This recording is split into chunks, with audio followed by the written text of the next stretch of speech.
Video dheeraa akkamitti Facebook irratti maxxansuu dandeenyettanii kan na gaafattan komantii jalatti amma siif deebisuu dhufeen jira jechuudha. Isa qofaa miti bilbila Facebook hin banan akkamitti akka namni nu jalaa hin argine dho'isuu dandeenya yookaan ciruma immoo Facebook irraa bilbila keenya balleessuu akkamitti akka dandeenyu isinitti agarsiisa. Karaa barumsatti hin darbun dura warra yaadanii gama chaanaala kanaa dhuftan baga nagaan dhuftan.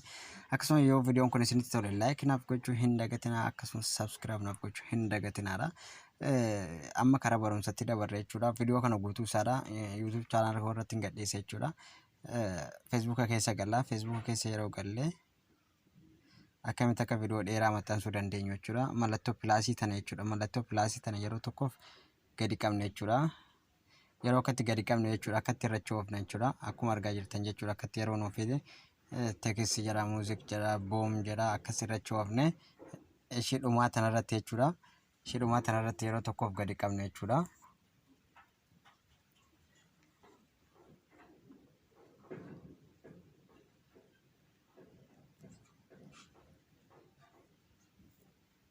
Yeroo gadi qabna akkatti nu dhufe jechuudha. Yeroo akkatti nu dhufe keessan yoo viidiyoo isinii fide footoo illee yoo isinii fide kiyya akkatti naa fide garuu iddoo tana iddoo baakii tana yeroo tokkoof akkatti ejjetu hixanii irra dabartanii amma akkatti nu fide jechuudha. Viidiyoo amma akkatti naa fidete waan ta'eef jechuudha. Amma viidiyoo barbaaddan maxxansuu dandeessan jechuudha. Yoo viidiyoon isin barbaaddan sun yoo akkatti isin hin dhufin iddoo gaalaarii jettu tana yeroo tokkoof gadi qabdanii viidiyoo isin barbaaddan san filattanii maxxansuu dandeessanii jechuudha. Viidiyoo barbaaddan maxxansuu dandeessanii jechuudha. Akkuma argaa jirtan daqiiqaa 3 as jira.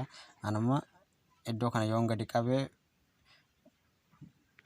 viidiyoo baay'ee argachuu danda'a jechuudha. Isin viidiyoo barbaaddan karuma kanaan barbaadanii maxxansuu dandeessanii jechuudha. Karuma kanaan akkamitti akka lakkoofsa dho'isuu dandeessan isinitti agarsiisa jechuudha.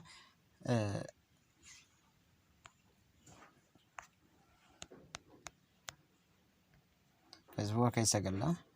Facebook keessa yeroo galle jechuudha. Tuqaa 3 gubbaa kana jechuudha. Tuqaa 3 gubbaa tana yeroo tokkoof gadi qabna jechuudha. Yeroo gadi qabna jechuudha. Akkatti nu dhufa setting isheetu kana yeroo tokkoof gadi qabna. Setting isheetu san yeroo tokkoof yeroo gadi qabne personal and account information isheetu kana yeroo tokkoof gadi qabna jechuudha. Yeroo gadi qabne akkatti nu dhufa.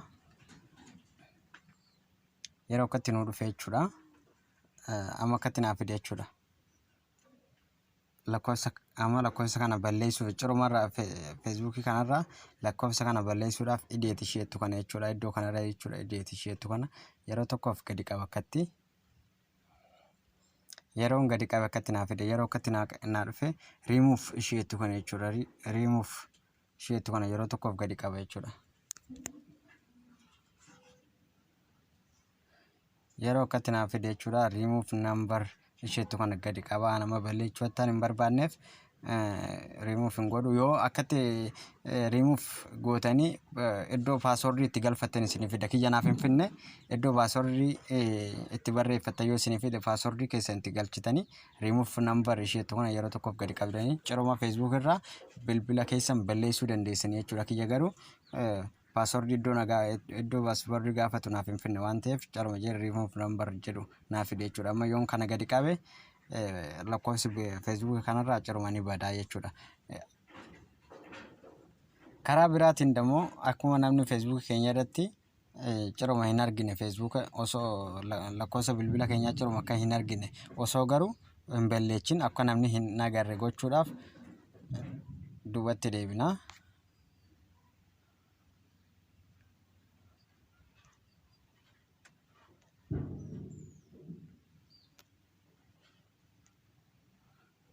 Iddoo duubatti deebine booda mallattoo profaayilii keenya kana iddoo tokko yeroo tokkoof gadi qabna. Akkatti yeroo gadi qabne ishee ideet jettu kana jechuudha. Yookaan immoo as see more about yourself isheetu kana yeroo tokkoof gadi qabna jechuudha. Yeroo gadi qabne akkatti nu dhufe yeroo akkatti nu dhufe amma lakkoofsi kiyya as jira jechuudha. Iddoo kana jechuudha. Akka namni ciruma Facebook irratti bilbila kiyya hin argine jechuudha. Dho'isfachuudhaaf iddoo mallattoo tana adii jala iddoo tana jechuudha. Yeroo tokkoof gadi qaba jechuudha.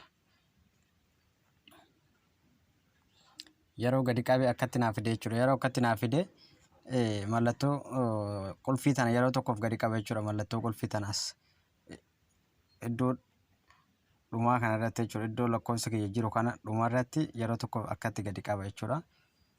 yeroo akkatti gadi qabe akkatti naa dhufa jechuudha. Public jedha, friends jedha, only me jedha. Akka namni ciroma hin argine yoo barbaadan only me kan jedhu kanarra godhachuu qabdan jechuudha. Yoo namni firendoonni kiyya qofti na argan jettedhamoo friends kan jedhu kanarra godhachuu dandeessani. Public kan jedhu kun nama hundumaafuu Facebook keessan nama galee profaayilii keessan jala galeef akka itti mul'atu yoo barbaadan public ishee jechuu kanarra godhattanii jechuudha. Anamma only me irra jira jechuudha. Eenyumayyuu arguu hin danda'u jechuudha. Karma kanaan sirreeffachuu dandeessan jechuudha. Gaafii baay'ee na gaafattan komantii jalatti jechuudha. Gaafiin isin wanta isin hin deebisneef kan inni barumsaan hojjedhee TikTok irrattis YouTube irrattis kan maxxanse kan na gaafataa jirtan jechuudha. Barumsa adda addaa achirratti isin maxxansee jira. TikTok irrattis YouTube jalatti illee akkasuma galtanii achi jala ilaaluu dandeessan jechuudha. Warri ilaaltanii kan isiniif hin galin yoo jiraate komantii jalatti na barreessaa. Isiniif hin hojjedha, rakkoo hin qabu. Galatooma.